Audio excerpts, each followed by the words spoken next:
Gitanjali promos చూశాను. Horror suspense సీరియల్లా అనిపిస్తుంది. బేసిక్గా నాకు హారర్ మూవీస్ అంటే చాలా ఇష్టం. కాకపోతే చూసినప్పుడు ఎంత ఎంజాయ్ చేస్తానో అంతే భయంగా కూడా ఉంటాను. ఈ హారర్ గురించి చెప్తుంటే నా రియల్ లైఫ్లో జరిగిన ఒక చిన్న ఇన్సిడెంట్ మీకు చెప్తాను. నేను ఇద్దరు అమ్మాయిల షూటింగ్ తాటిపాకలో చేసి హైదరాబాద్కి వస్తున్న టైంలో ఒక హైవేలో కార్లో డ్రైవ్లో వెళ్తూ ఉన్నాము. ఒక అరౌండ్ 1 o'clock ఆ టైంలో అనుకుంటా. ఒక వైట్ శారీ కట్టుకొని ఒక షాడో లాగా ఒక లేడీ అలా వెళ్ళింది. మా మదర్ చూశారు.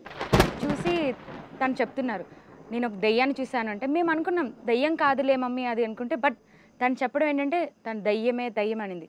బట్ ఆ మూమెంట్లో నాకు చాలా భయం వేసింది అండ్ కొంచెం కూడా చూసుంటే బాగున్నాను కూడా అనిపించింది. అది మిస్ కాకుండా ఫీలింగ్ గీతాంజలి సీరియల్లో చూస్తాను నేను. అండ్ మీరు కూడా చూడండి, ఆదరించండి, ఆనందించండి. టైం 10:30.